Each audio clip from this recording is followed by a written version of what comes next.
welcome. Upcoming class alert. Upcoming class alert. Yeah, you heard right. We got an upcoming class alert taught by Ustada Laila Nasheeba. So stay close, because listen, it's going to be good. This series is the series on the jinn. Please, you're going to want to listen and take some notes. Streaming on all major platforms. Once again, taught by Ustada Laila Nasheeba. Streaming on all major platforms. Channel SunnahFollowers.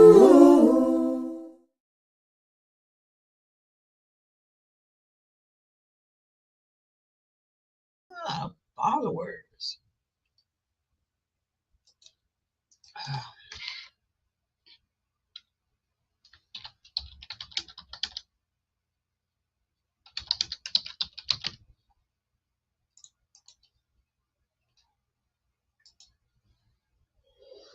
Oh,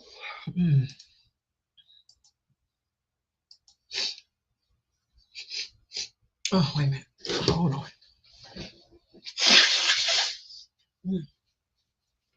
Sorry. Inna alhamdulillah wa salat wa salam ala wa rasulullah. Welcome to our series on the Maqasidic Tafsir. This is our series on the Maqasidic Tafsir. And inshallah, I hope everybody is and has, and for those of you who have not, I hope you are planning to purchase the book that we're using for this class. And that's the class, the Maqasidic Tafsir, Volume 2. This book is written by Sheikh Karim Abuzaid, and it can be purchased on Amazon. And I also have it in a ticker down here. Not only do you want to purchase this book, the Maqasidic Tafsir Volume 2, but you also want to get Diluting Wala wal Bara Volumes 1 and Wala wal Bara Volumes 2 for those of you who have not yet purchased that. And also pick up the book by Sheikh Muhammad Saeed Atli entitled He Was. That book is only $6. It's on Amazon. That's what we will be teaching in the class on Sunday for my Sunnah follower kids and new shahadas. So make sure you guys read that ticker down there at the bottom and get the books so that you can have what the materials as needed for my classes. Because as you all know, everything focuses on Aqidah, Aqidah, Aqidah. Everything begins with and ends with Tawheed, Tawheed, Tawheed. Nothing matters but that, guys. I'm going to be honest. You can do all the good deeds in the world. You can go fight in a battle. You can give all your money in charity. You can pray all day and all night. You can fast all day and all night. But none of that is going to benefit you if your aqidah, your belief system, is not correct. And as Sheikh Saud was speaking about, I like the question that Brother Dawood asked. Brother Dawood is a new Shahada from the new Shahada group that I have from Reddit, who now have a little Zoom room I'm into. And Brother Dawood asked the question. He said, I'm so confused. I'm so confused by the Muslims today. Do we follow the companions or do we follow the scholars? Do we take the words of scholars over the companions? No. That's why I don't teach scholarly views here, because I know that too much information will cause you to self-destruct. That's why I never give y'all scholarly views. That's why I don't teach scholarly views. Also, I don't have to use scholarly views because I know the hadiths, the companions. We take their views. And I like the way Sheikh Saud answered that question. And inshallah, I will put a short out on that tonight or tomorrow, probably tomorrow. Too tired to be up here all night making videos. Okay, so, but alhamdulillah, no, we, like I tell you guys, when it comes to issues related to this religion, our understanding should be what those original companions had. Because as Allah says, they're the best. And we went over that verse of the Quran yesterday in this class. We went over that verse where Allah says the best of this nation are those who were with the Prophet Muhammad, and then those who came after them, and those who came after them. So Allah answers that question. Who should you follow? The Prophet Muhammad sallallahu alaihi wasallam. Whose answers, whose opinions, should you look to see how they understood things? Those companions and their students, not anybody else's. Everybody got that? Good question, Brother Dawood. Proud of you for asking, too. Thank you for asking. Mm-hmm. All right, so for this class, we've been speaking about what is it that causes certain humans, Muslims, to take scholarly views over the companions. For example, I talked about it from last Friday, the nurses. We got a group of nurses, guys, who take scholarly views over Allah. Those nurses, we talked about them all week, and I'm going to keep talking about them because that's a terrible thing they're doing. They're killing people. They're taking people, they say they're taking people out of their misery by putting them to sleep in the hospitals. They call it mercy killings, or whatever they call that crap. There ain't nothing merciful like that. Okay, that's haram. And what do they say? How do they justify it? They said they spoke with higher up scholars. I don't know who is higher up over Allah, but for these women, these Muslim women, they believe that there's some human beings who are higher than Allah. And those human beings have issued fatwa telling them that it's permissible to take people out of their suffering by putting them to sleep for life. Seriously. Y'all think I'm lying? Go look at that post on my Instagram. It's on one of my short videos on Instagram. Those women are crazy, but they claim to be Muslim. They say there is an authority higher than Allah. And who is that authority that's higher than Allah? The higher up scholars, whoever they are. Yeah, these sisters, I think she's from, not United Kingdom. I think she's from Australia. Maybe they got a council of higher ups in Australia. I don't know. Bottom line is, we don't take the opinion of no one over Allah or his prophet, sallallahu alaihi wasallam. And when it comes to understanding this religion, our understanding of things should be as those original companions, not nobody of today. Exactly. So in this class, we've been looking at how if we truly would read the Quran and ponder what Allah is saying to us, that will prevent us from falling victim to our personal jinn and making big mistakes like those women are making. And I gave you guys a homework assignment because in this book, there's 2 surahs in particular that we're looking at. The first being Surah An-Nur, the light. If you really look at the parable that Allah uses in that surah with the first 5 verses of that surah, if you truly believe in Allah, after pondering what Allah is saying, that's going to cause your heart to soften. That's going to cause you to fall to your knees and repent from the sins you've done. And that's going to cause you to reach out and seek Allah as your guide and make him your guide. So let's put this PowerPoint up and take a look at that verse. And just let everybody know, tonight I'm going to be covering pages 42 through 47 of the book. And we're going to speak about the light of the heavens and the earth. Okay? But before we get to speaking about that, here is the verse. The verses. Allah says in the interpretation of the meaning, Allah is the light of the heavens and the earth. That's the first sentence. Ponder it. His light is like a niche in which there is a lamp. Pause. There's a comma. Think about a lamp.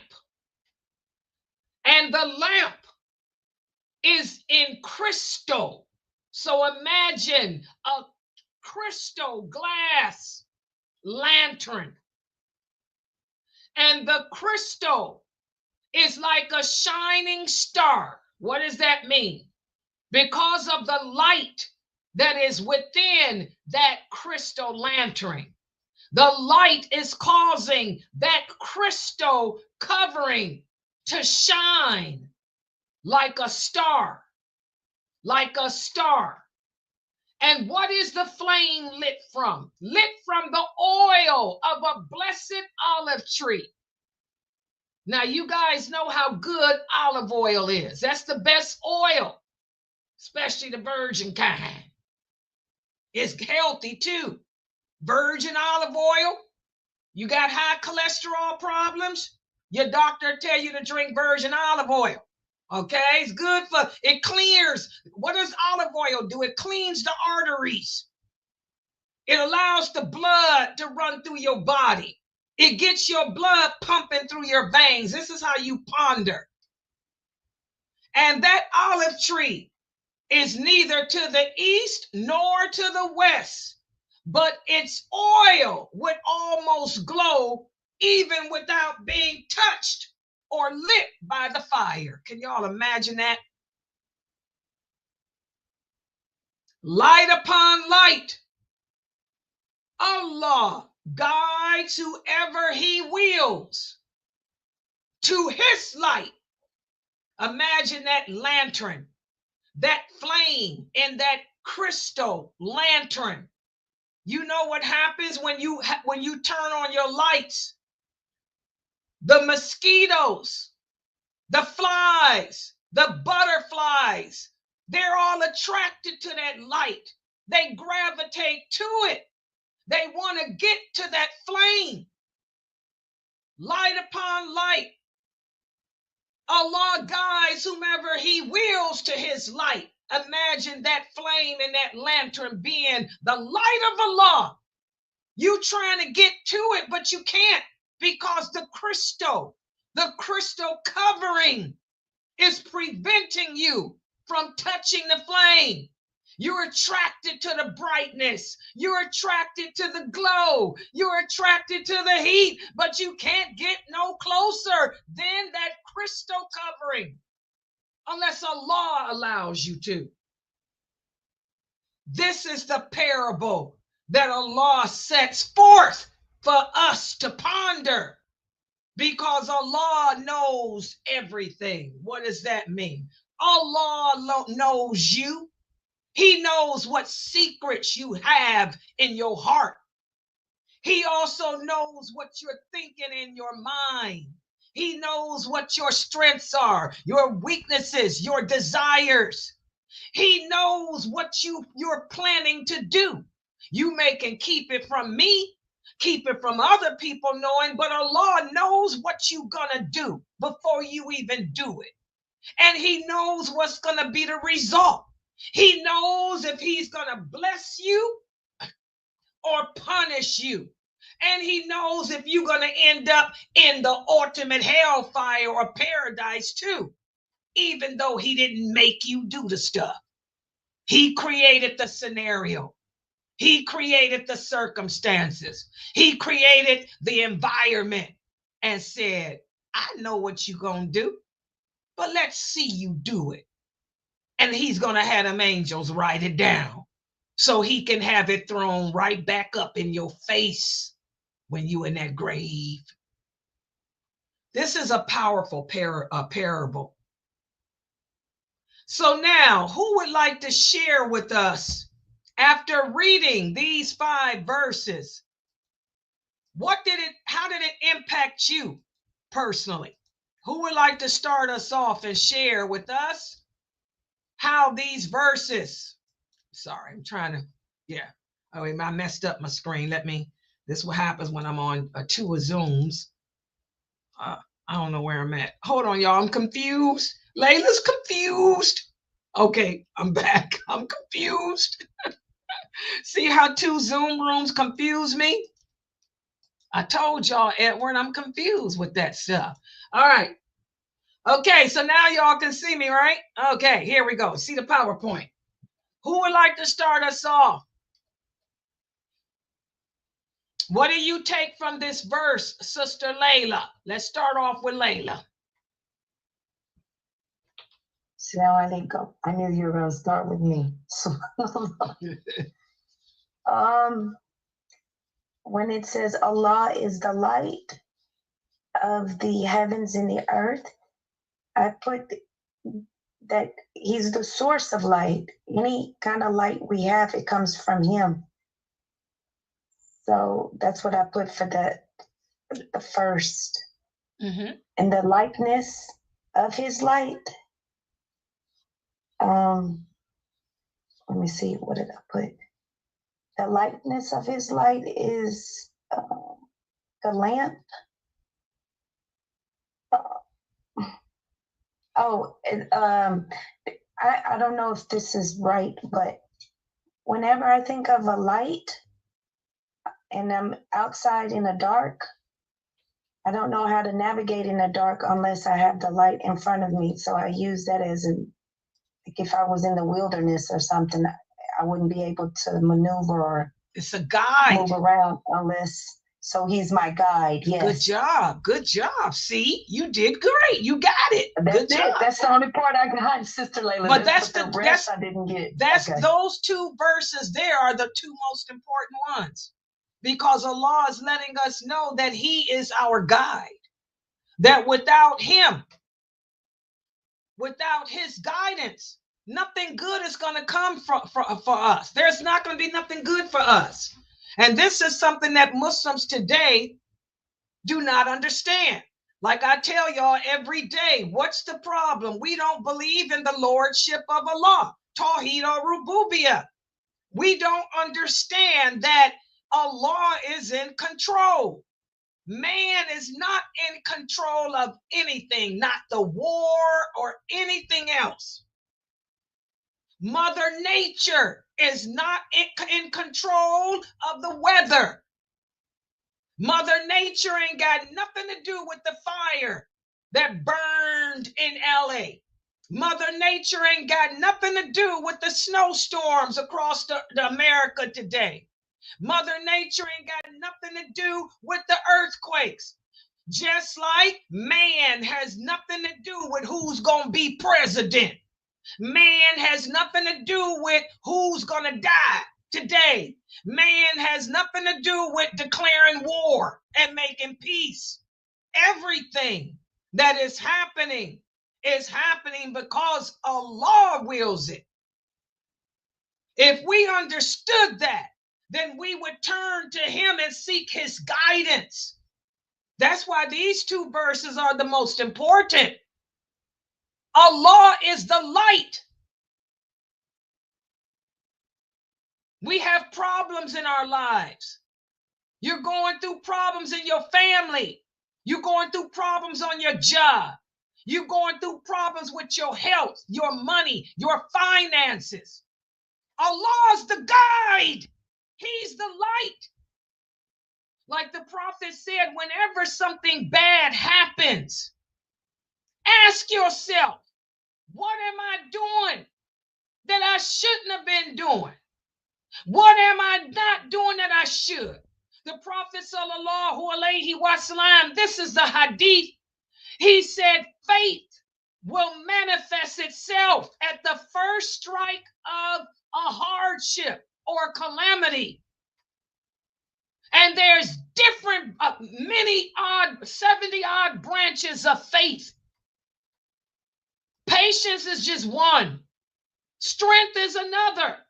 Empathy is another. Compassion is another. Intelligence is another. Without the guidance of Allah, guys, you're not going to achieve balance in your life. Without Allah's guidance, there is no balance for you. Without Allah's guidance, you will have no hope. Without Allah's guidance, you will despair, which is what many of you Muslims today are doing, because y'all can't handle the fact that there is no power or might other than Allah. Sister Nia, what did you come up with from this?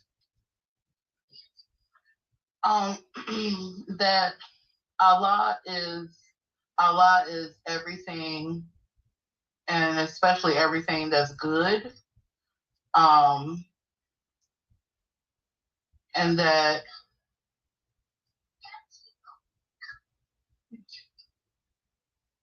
okay, and I also got that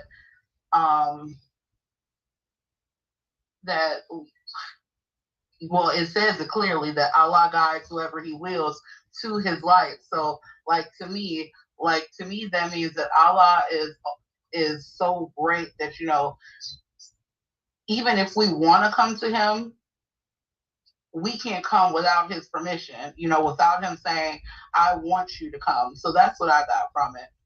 That too, that's true too. Nothing happens, good or bad, unless Allah wills it. That's why I have to tell these brothers, you can't make nobody convert to Islam. Allah makes Muslims. You can sit there and argue and debate the religion till your tongue falls out. Allah makes Muslims. He guides whom he wills.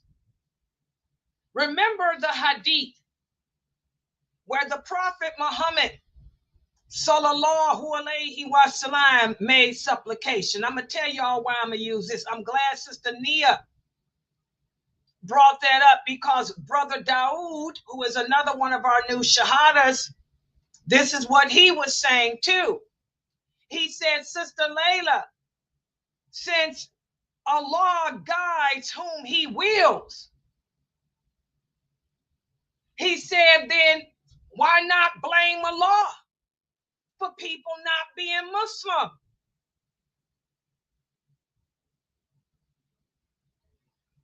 Is that because he gives us free will? We have the option to say yes or no too? No, not really. This is a good question. And there are some people out there who are Muslims who don't understand the qadr.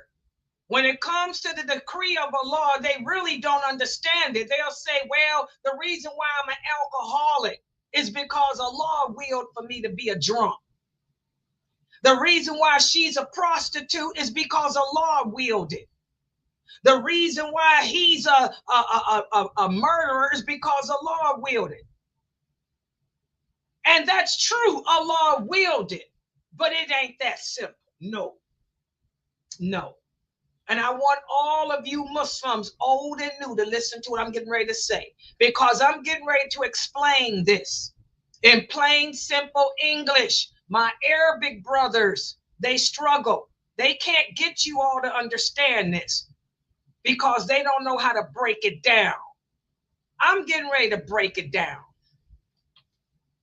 Yes, it's true. You are alcoholic because Allah willed it. Yes, it's true. You are a prostitute because Allah willed for you to stay in that state. But Allah didn't make you that alcoholic. Allah didn't make you that prostitute. And I'm going to show you the example. When the Prophet Muhammad sallallahu alayhi wasallam received the call to prophethood, he was being oppressed and persecuted, as were all the Muslims. The Muslims were low in numbers, and they were being abused, prosecuted, beaten, killed, all of that. So the Prophet Muhammad made dua one day. He said, "Oh Allah, two of the strongest and most fierce of the Quraysh was Abu Jahl. Abu Jahl was one of the leaders of the Quraysh. He was the worst one, but he was strong, powerful. The people would follow him. The second strongest of the Quraysh was Umar, radiallahu anha. So the Prophet made dua. He said, "Oh Allah, please guide to Islam either Abu Jahl or Umar ibn al-Khattab, because if we had one of them on our side, the persecution would lessen because the people fear those two men." Which one of them became Muslim? It was Umar. Yes, that was the will of Allah. So can we say that Allah, that the reason why Abu Jahl died a kafir and cursed is because of Allah? No. We have to understand Allah, like this verse says. This is the verse of the light.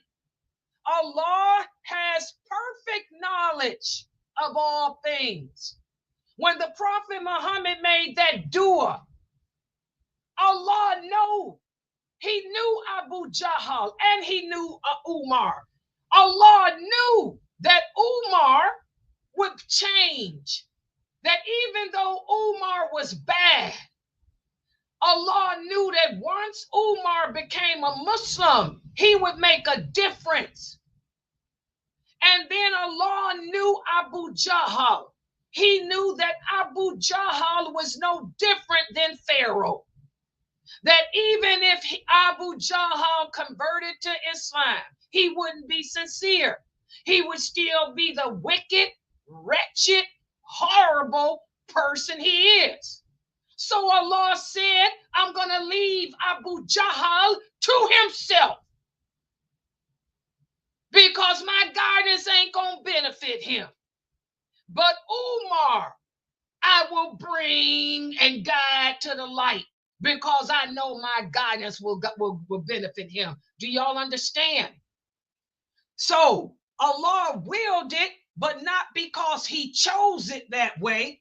Allah willed it because he knew that Abu Jahl is a wicked person. Why are you a drunk? Why are you a prostitute? Because Allah knew that you would choose it for yourself.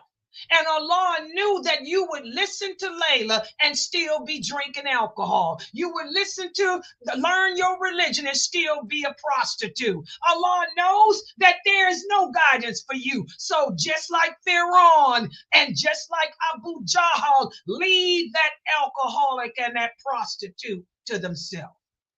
Do y'all get it now? Did I explain that, Laila? Yes. So Allah didn't get in your body and make you do this. It's just that Allah knows that even when you become Muslim, you're going to still be the rotten criminal that you are. You ain't going to be sincere. You ain't going to pray. You're going to halfway do good. So leave him to himself. Why waste my time? Allah's like, why waste my time on somebody like her, when there's a woman over there who I know has light in her heart? He knew that Umar had light in his heart. There was no light in Abu Jahl's heart. His heart was black, like Pharaoh's. It was hard, like Pharaoh's. So leave him to himself. You guys understand that? It's just that simple. So again, Allah guides who he wills. and he chooses who to guide based on that person's self, based on how that person views himself and his relationship with Allah. Because like I said, we can't hide from him. You can lie to me. You can lie to your mama. You can lie to your husband. You can lie to the world, but you can't lie to Allah. He knows you crooked. You a loser. So I'm going to leave you to yourself. I ain't wasting my time on you. He knows that you attracted to sex. Your God is sex. Your God is alcohol. Your God is weed. He knows you ain't going to stop smoking weed. You ain't going to stop turning tricks. So why is he's like, I ain't wasting my time. That's a denizen of the hellfire. Leave him to himself and have the angels read his deeds to him. Y'all understand that? That's how the Qadr worked. To think that Allah is choosing for you to be that way. Allah didn't choose for you to be a prostitute. Allah didn't choose for you to be a drug addict. You chose it for yourself. Allah just knew that you would make it your God and not him. Y'all understand that? Yes, Sister Laila. Is that the same reason why Allah says, I know what you don't know? When the angels and Shaitan was in, when he told Shaitan to bow down, yeah, because Allah knew that he wasn't going to do it. Yeah, Allah knew that too.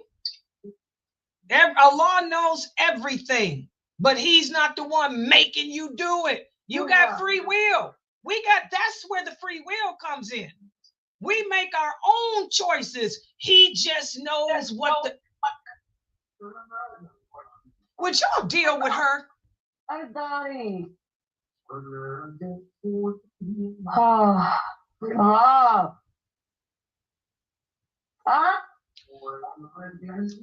Do I have any moderators?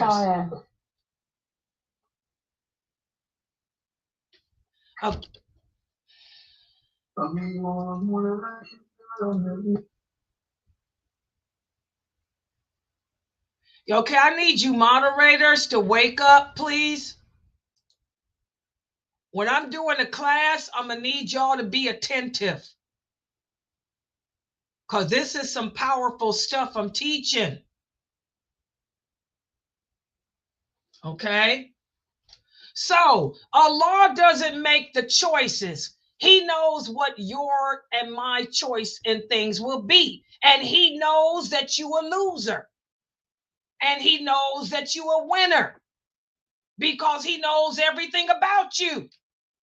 He knows what all your choices going to be until you die. So some of us, why waste his time on you? You're a denizen of the hellfire. As the Prophet Muhammad said, the people of paradise, they were the people who lived in this world doing the deeds that would take them there.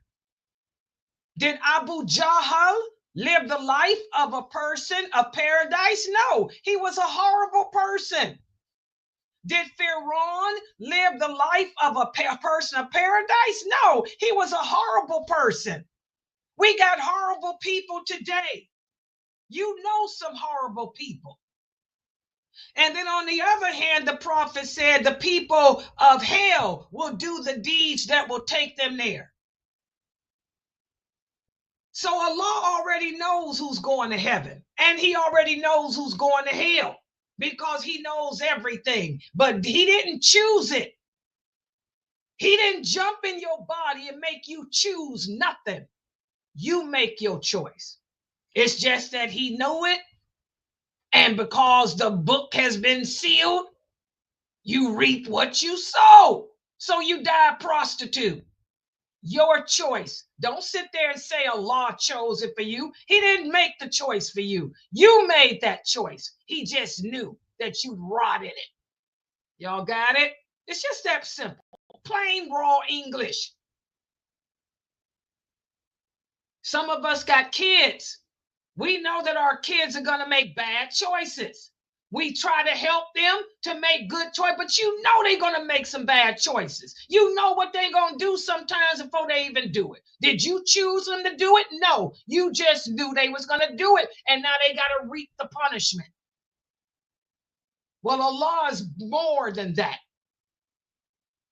Y'all understand that? So, that's what that last sentence means. And Allah sets forth parables. Allah is saying that he sets forth examples and stories for us because he already knows which of us is good. He already knows which of us are bad. He already knows which of us will choose to learn from those parables. He already knows which of us will not learn from them, and we'll all reap what we've sown in this world. Real poetic. It's called poetic justice. Allah will have his poetic justice from all of us.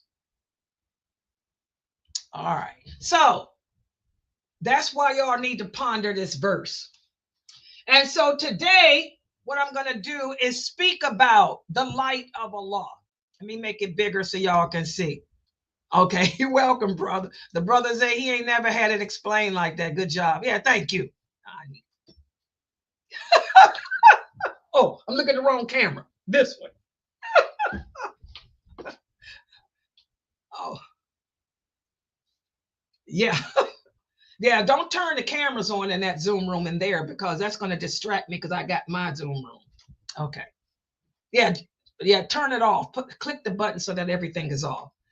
All right, so tonight we're going to speak about the light of Allah. Hold on. Let me make it larger too. It'll make me small. Please put me on the big screen TV for the kids and for yourselves too, because I know a lot of y'all can't see. Put it on TV, okay, and take screenshots. So I want everybody to understand that Allah is the source of light. Not only is he the source of light that illuminates the heavens and the earth. In fact, all perceivable light in creation comes from Allah. And there's two types of light that we're going to be speaking about. Tonight, we're going to speak about those two types of light. You have the perceived light that comes from Allah and spiritual light. Perceived light and spiritual light. What's the difference? Well, perceived light. This is the light that illuminates the earth. This is the light that illuminates the skies.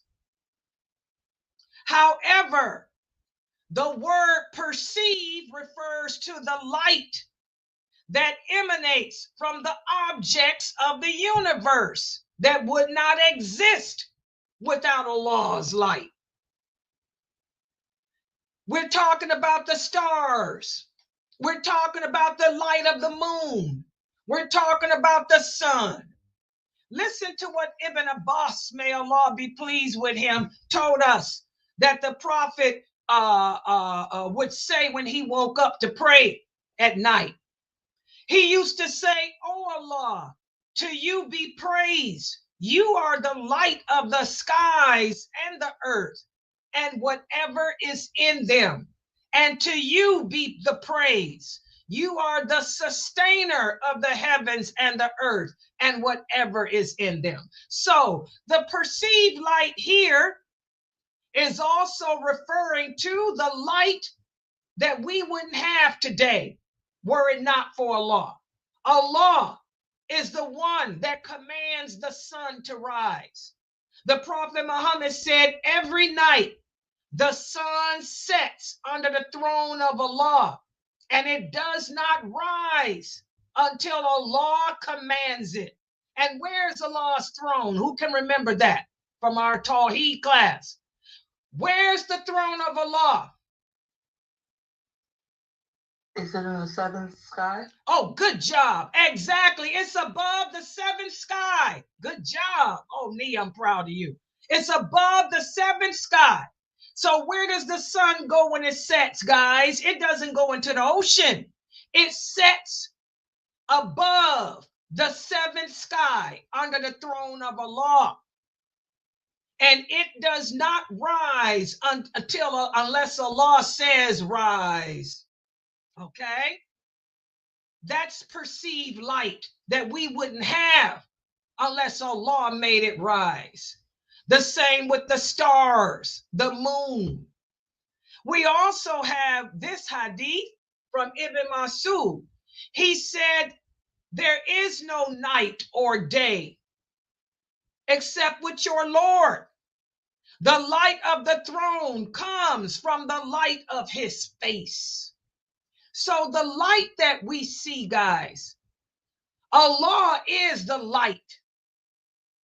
His face, this glow, that glow from his face is what illuminates the throne, which is what illuminates the sun, the moon, the stars, and all that's in it. Look at that. This light that you see when you look up in space, all that light comes from the face of Allah. Those are the beams of light from his face. Listen to what Allah says in the interpretation, the meaning. Have you ever pondered if Allah made night continuous for you till the day of judgment?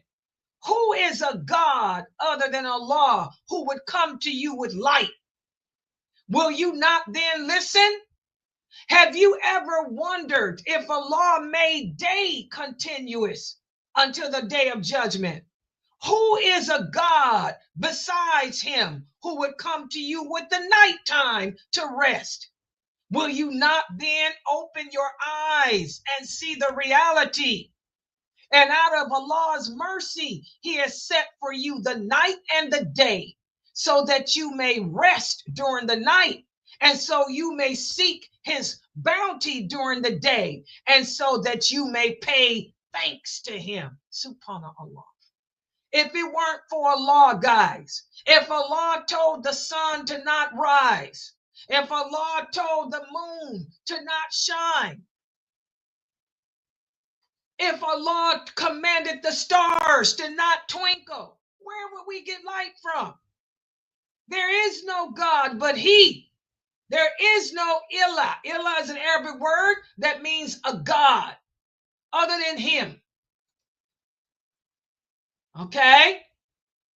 Also Allah says in the interpretation, the meaning, indeed, in the creation of the heavens and the earth, and the alternation of the night and the day, these are signs for those who have understanding.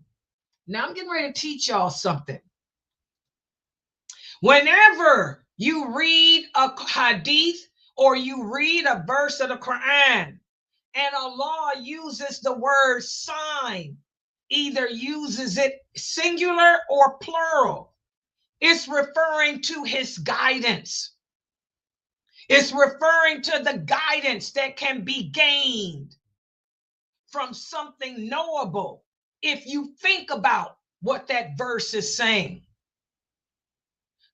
So in this verse here, Allah is telling us the changing of day to night and night to day is a sign for whoever has true understanding. That means you think about it. Look at how we go from night to day, day to night. There are some parts of the world, like here in America, Alaska. They go through this period of all daytime, no night. And the people that live there say it's the weirdest thing. Can you imagine there being no nighttime? They don't know when to sleep, when to rest. Everything's a party. It's hard. It throws their body off.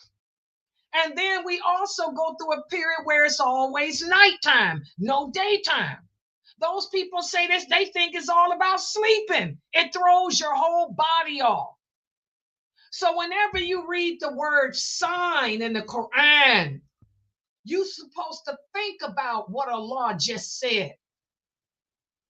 And that's why when Allah mentions the word sign, he qualifies it as a sign for people who have understanding, for people who believe in him and reflect upon his words, or people of knowledge. No one but Allah calls upon us to do this type of reflection. Therefore, whenever we see the words sign in the Quran, we should always take a moment and ponder what Allah is saying. That's one of the first. That's what I was doing.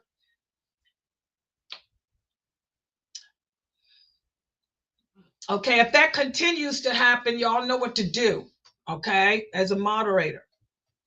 Okay, and also, guys, when I first started learning this religion, I was taught to do this.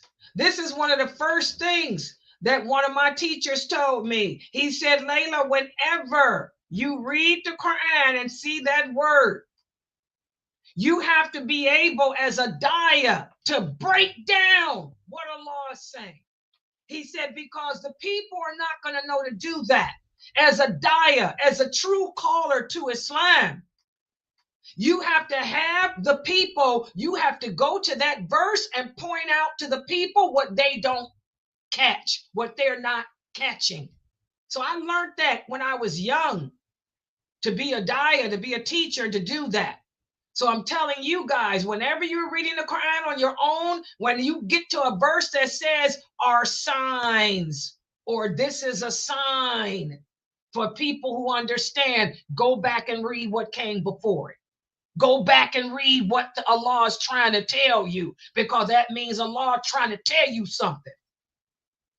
Okay? So Allah is the source of the perceived light. And his veil is light. And his veil is a veil of light which protects the creation from the intensity of Allah's light. Now, again, we look at the sun, the stars, the universe, the glowing of the moon. That little bit of light is coming from Allah's face. Can you imagine how much light it would be if Allah removed his veil? Because Allah stands behind the veil. If he removed that veil, light would overcome everything. Subhanallah. We have this hadith, whereas one day the Prophet sallallahu alaihi wasallam stood up and he told the companions about 5 things. He said, number 1, Allah never sleeps, and it is not befitting for him to sleep. He lowers the scales and raises them. The deed done during the daytime is taken up to him before the deed done during the night, and the deed done during the night before the deed done during the day. His veil is light, and if he were to remove it, the glory of his face would burn everything of his creation as far as his gaze would reach. Subhanallah, subhanallah.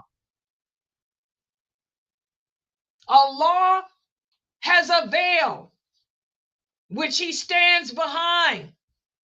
The light that we perceive in this world today, the night and day, and all of that is from the light that comes from his face through that veil. Imagine him removing that veil. Everything would burn because of that beautiful light. And the veil of light is mentioned in many authentic hadiths. We have this hadith where after the Prophet sallallahu alaihi wasallam came from his night journey, Abu Dhar asked him, did you see Allah? And the Prophet said, how could I see Allah? Allah is light. No one has ever seen Allah, and no one will ever see Allah until the day of judgment, when we enter into paradise. When we enter into paradise, that's when Allah will remove his veil, and we'll be able to look and see the beauty of his face. So when you come upon these Sufi Muslims that tell you that the Prophet Muhammad saw Allah, they're lying to you. Tell them to bring their evidence, because here's the dalil. The Prophet Muhammad never saw Allah, and anyone that says he did is lying on him. As Aisha radiallahu anha said, anyone who says the Prophet saw Allah is a liar. Okay? So that's the perceived light. The perceived light is the light that we have that comes from Allah, that lights up this whole universe. And then the second type of Allah's light is the spiritual light. This is the light that he gives to whomever he chooses. The spiritual light reaches the heart, whereas the perceived light we can see on the outside. The spiritual light reaches the hearts, the ears, and the eyes, and it makes up the beneficial light that puts us at peace in this world. That's the light that we have, where we know what our purpose is. I know what my purpose is. I was born to worship Allah, and I was born to die. Death is a part of life. I don't know when I'm gonna die, but I'm gonna make sure that I live each day of my life as if it were my last on earth, staying away from those things that'll take me away from my Lord. A lot of people ask me all the time, why do you spend your time giving dawah? Dawah, because what else is there? There's nothing else here but sin. If I stop doing dawah, what am I going to do? Go outside and get a boyfriend and have sex and like the Kafirs are doing? If I wasn't doing dawah, what am I going to do? Go out to a party, let my hair down and drop it like it's hot? What else is there but the remembrance of Allah? I don't have no children in here. If I had kids, I'd be taking care of my children. If I had a husband living with me, I'd be with my man. I'm a single woman. What do I need? What you mean, why am I into the dawah? What else is there for me? That spiritual light. That's what makes us find peace in this world. The spiritual light. That's the light that's described in that parable of guidance. The spiritual light comes from Allah, and Allah guides whomever he wills. That's the spiritual light. So that parable that we went over, those first 5 verses, the parable of light is the guidance that comes from Allah. So again, guys, don't get it twisted. Allah, there is no power, there is no might other than he. I have to say this every day because I have so many new shahadas and I got so many old Muslims here who life is kicking their butts. Do you think that just because you say you believe in Allah, that that's enough? Allah tells us he's going to test us with everything that we love: your life, your family, your health, your property, your home, your mosque, your website. We were created to live here on earth. This is the testing ground. This is the testing ground to see how many of us are going to open up our hearts and be receptive to the guidance that comes from Allah. Allah knows already. He already knows who's going to accept it. He already knows who's going to reject it. Those who he knows is going to reject it, he going to leave you to yourself. You ain't going to have nothing good in this world. and definitely nothing in the hereafter. But for those of us who are receptive, Allah will give us that contentment within. He'll give us that strength to say no to our desires. He'll give us the strength to keep ourselves busy doing good deeds like I'm doing on this website all day, rather than being like other women I know who at henna parties. I know some Muslim women, all they do is party. They get up, make salat, and they leave. They go from house to house, partying with different sisters, and then they hang out at the mosque. Nothing constructive. All right. Okay. Any comments or questions? Go ahead with them. And I hope you understand now, Brother Dawood, how that works. Okay. Allah didn't choose for you to be a bum. You chose that for yourself. He just knew that you were a hopeless cause. Bottom line. Just like you got children. Some of your children, you know, are just a hopeless cause. You know, nothing, he ain't nothing good gonna come of him. All right, any questions? I love this class. I love it. Thank you, Sister Laila. Oh, Sister, I don't understand that type of question from you. Do you see me walking around looking around? I mean, come on, we're not stupid, Aya. That verse meant exactly what I said. The people of knowledge, we remember Allah. They don't walk around looking stupid. Come on, people. Ain't nobody stupid.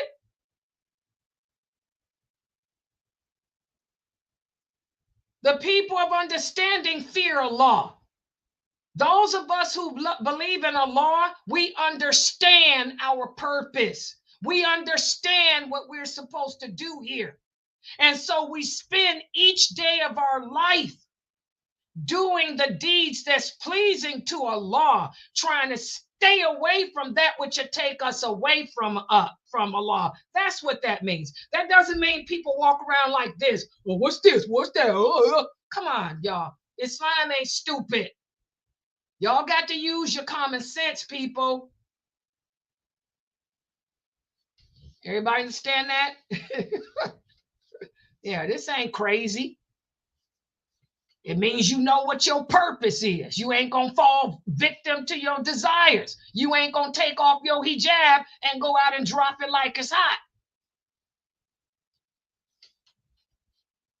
So, Sister Laila, thank you for the class. Always learning something new. So am I understanding this correctly? Even people who have passed away have not seen Allah because no one has gotten to paradise yet? Ain't nobody in paradise now. No. Okay. What do we talk about? What happens when a person dies? Where's your soul? Didn't I just do that class? Where's your soul when you die, Nia? You was here for that. I was just making sure that I'm understanding it right. I just wanted to make sure. Yes, when a person dies, either your soul is in the hellfire being punished, and this is your soul. Your body is still in the grave. Either your soul is in the hellfire being punished for whatever sins you died upon, or your soul is in a green bird flying around the throne of Allah.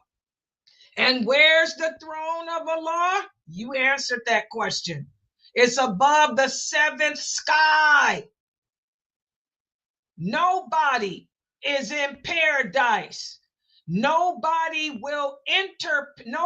from this world will enter paradise in body and soul until the day of judgment. The El-Hureen are in paradise, yes. Angels are in paradise, yes. But no human being or jinn will enter paradise in body and soul until the day of judgment. Everybody understand that? Yes, so that leads me to ask then, will there be anyone left on earth? When? When on Judgment Day, will there be any? When the last hour comes, whoever is living on earth at that time are all kafir.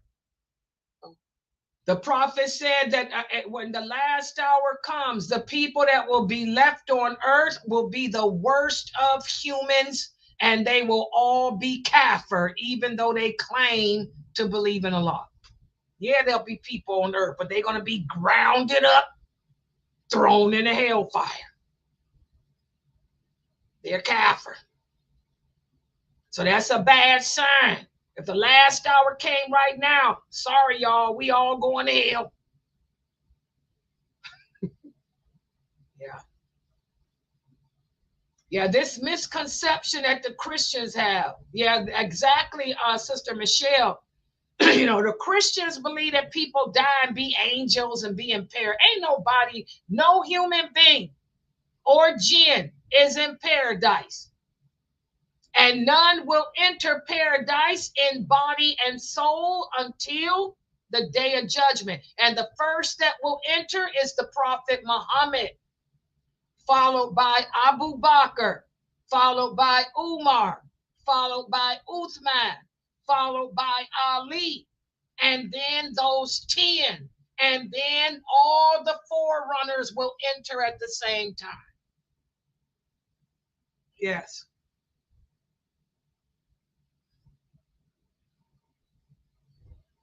Yeah, you see, that's the science of connectivity, Brother Dawood. All the hadiths connect. Just like the verses of the Quran connect, that's the science of connectivity. We use the science of connectivity with the hadiths too. They all connect. Mm-hmm. Yes, all those hadiths make sense now. Mm-hmm. Exactly. Yeah. Any other questions? I want y'all to understand this. I'm trying to make it simple because this is basic aqidah. This is the lordship of Allah that most Muslims don't get. They don't get it. Can I ask you something, Sister Laila, with the Qadr? Yeah, go ahead. You gave us a good example with Abu Jahil and Omar. Can I use the example of the man who killed 99 people? You know, he had a choice to continue to kill, but he chose not to kill. He made the choice not to kill, and so Allah rewarded him because he made an effort of trying to do the right thing. There you go. Allah knew he would too. Allah made the scenario. Allah sent the angels to him. Allah sent those men to him. Allah creates the environment. Allah creates the circumstances. He already knows what our choice is going to be, but you make it yourself. And Allah already knew that what the man was going to choose to do. So that man was written down to be in paradise centuries ago. He was always written down to be in paradise. Mm-hmm. Allah just knows. He doesn't jump in your body and make you do stuff like the Sufis think. The Asharis. The brother here said those are the Asharis that be thinking that type of stuff. Wherever they are. Yeah. Really? See, I don't know. I don't get off into those groups and sets. It's so many sets and groups. I don't know anything about them. But he said most of these Muslims are Asharis. And the Asharis are the ones that be teaching that other crap.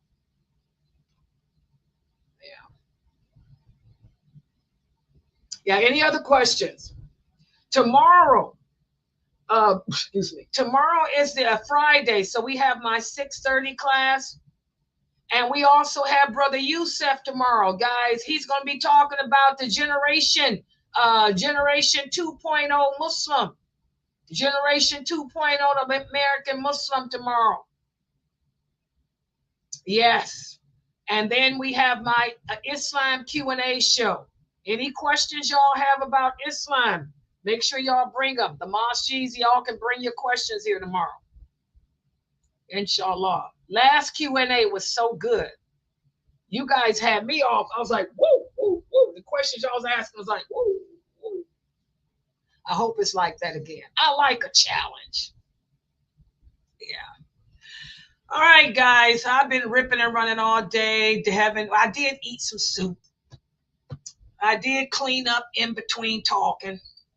I'm getting ready to order me some Starbucks. I ain't even had no coffee because where's my phone? Oh, ripping and running. Yeah, it's a 24-hour one here where I live. Oh, I'm not going out there. I'm gonna order for delivery. Oh, my head, tired. Oh. Yes, exactly. Go ahead, Brother Daoud. You done left that there for that program, huh? All right, go ahead. Yes, and by the way, guys, look at the shorts. Did you see the shorts I put out, Brother Daoud? I got shorts out. Go to the tab on my YouTube channel. That's why you on there. Look for I put Dr. Dramali's shorts out and Brother Muhammad Ziada. You don't see their shorts? I haven't checked today, but they're on there. And I need to put out some shorts from I think I'm behind. What was yesterday, guys? Was it just me? I think I'm caught up. Am I caught up with the shorts, guys? Fame, I did Muhammad Ziada and Jamali, right? So that means I gotta do Dr. McBride now. Yeah, I gotta do Dr. McBride's. And Sheikh Saud, yeah, because Sheikh Saud talked about Shaban. Definitely put his out. All right, guys, inshallah, I'm going to log out for now. Don't forget tomorrow's the Q&A. Bring your questions about Islam here. That's at 9:30 tomorrow. We have Brother Yusef at 7:30, and you have me at 6:30 with the jinn. Yeah, we'll be talking about the jinn. All right, guys. Subhanakallahumma wa bihamdika ashhadu an la ilaha illa anta astaghfiruka wa atubu ilaik. Assalamu alaikum. Mr. Laila, donations